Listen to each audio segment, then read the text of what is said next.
મારો એક અનુભવ હતો કે હું સ્ટાર્ટિંગમાં જ્યારે ગુરુકુળમાં આવ્યો ને ત્યારે આમ જોઈએ ને તો સાવ આખું આમ અલગ કલ્ચર થઈ જાય. અહીંયા લોકડાઉન પછી આવ્યા તો સાવ મોબાઈલ ફોનથી ટીવીથી એક સાવ અલગ રહેવાનું એવું ઘણી વખત બુદ્ધિ ઊભી કરે કે યાર મોબાઈલ વગર તો કેવી રીતે રહી શકાશે. પણ અત્યારે એન્ડ ઓફ ધ જર્ની જોવા જઈએ ને તો જે મોબાઈલ ને ટીવીને નહોતું મળ્યું ને એના લીધે ઘણું બધું આમ અપગ્રેડ થઈ ગયું છે. અત્યારની પહેલાં મોબાઈલ હતો, ટીવી હતું, ત્યારની સ્થિરતા જોઈએ અને અત્યારે જે સ્થિરતા આવે, ભણવા બેસીએ ત્યારે જે ફોકસ આવે એ બહુ અલગ પડી ગયું એમ. તો આખું જે સ્ટાર્ટિંગથી લઈને અત્યાર સુધીનું જે એ થયું છે ને બહુ પ્લસ થયું છે એમ.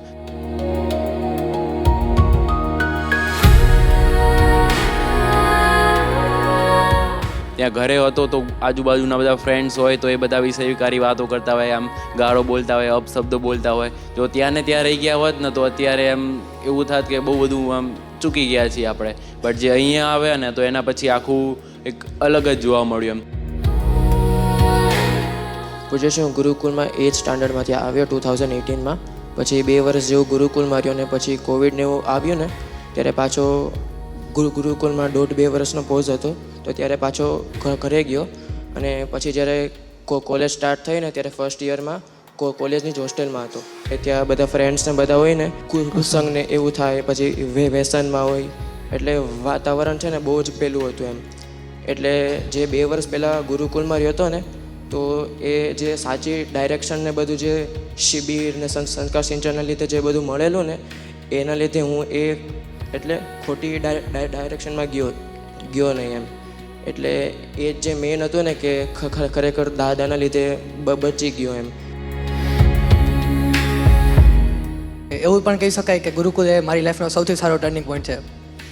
ગુરુકુળમાં આવ્યા પહેલાં હું ખૂબ જ ગુસ્સાવાળો હતો, નાની નાની વાતોમાં ચીડાઈ જતો હતો. અને સ્કૂલે પણ કોઈ ટીચર્સ કાંઈ કહે તો હું તરત ચીડાઈ જતો હતો અને નેગેટિવ સ્પ્રેડ કરતો હમણાં. અને ઘરે પણ કાંઈ મમ્મી પપ્પા કાંઈ ટકોર કરે તો હું તરત ચીડાઈ જતો અને ઘણી વાર સામે બોલી દેતો હતો. પણ જ્યારે હું અહીંયા ગુરુકુળમાં આવ્યો ત્યારે મને સાચી સમજણ મળી.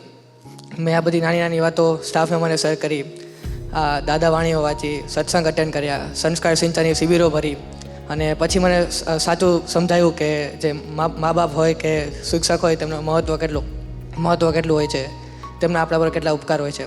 અને પછી મેં ધીરે ધીરે પ્રતિક્રમણ કરવાને ચાલુ કર્યા, શક્તિઓ માગી, પસ્તાવો લીધો. અને આજે હું એવી સ્થિતિમાં આવીને ઊભો છું કે મને આજે મનમાં માતા પિતાના કે ગુરુના એક બી નેગેટિવ નથી થતા.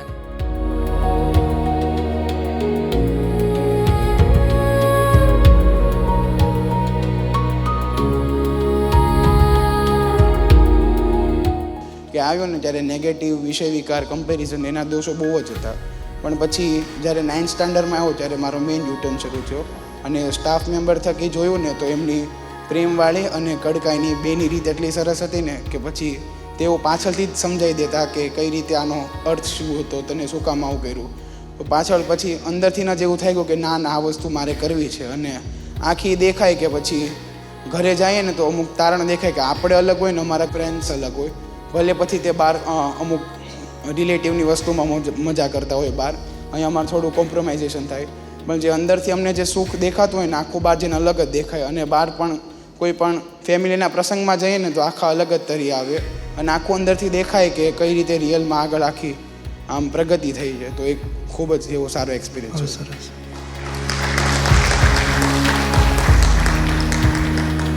અને પૂજ્યશ્રી આવું તો અમારા અમુક જ ભાઈઓનો એક્સપિરિયન્સ શેરિંગ જો છે. અને આવું ગુરુકુળના ઘણા બધા ભાઈઓ ટ્રાન્સફોર્મેશન કરી રહ્યા છે અને તેમની પ્રોસેસ હજી શરૂ જ છે.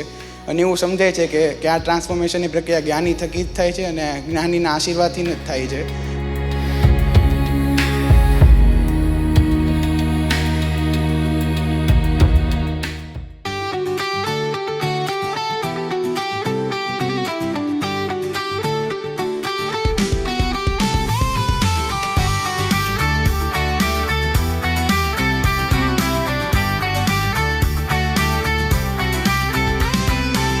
કેવો ગજબ અહીં ઓરા પથરાયો રે, જ્ઞાનીને જોઈને ઉમંગ ઉભરાયો રે. જ્ઞાનીએ મારું જીવન ઉંગાર્યું રે, અંધારી આંખે થઈ રોશની, સુખના સ્પંદન આજે સ્પર્શી ગયા, જ્ઞાનીના દર્શન થયા ને ધન્ય થયા. દ્રષ્ટિએ દ્રષ્ટિ મળે ને દુનિયા ભૂલી જઈએ. જ્ઞાની દ્રષ્ટિએ દ્રષ્ટિ મળે ને દુનિયા ભૂલી જઈએ.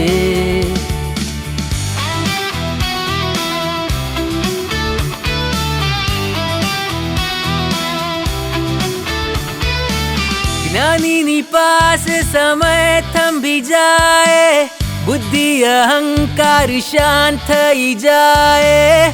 વિતરાગી પ્રેમની બૂંદ ચખાય, સંસારી સુખ મને ભાવે ના. આવો લાવો લૂંટી લો જરા, જ્ઞાની હાજર અહીંયા. આવો લાવો લૂંટી લો બધા, જ્ઞાની હાજર અહીંયા. જ્ઞાની દ્રષ્ટિએ દ્રષ્ટિ મળે ને દુનિયા ભૂલી જઈએ. જ્ઞાની દ્રષ્ટિએ દ્રષ્ટિ મળે ને દુનિયા ભૂલી જઈએ.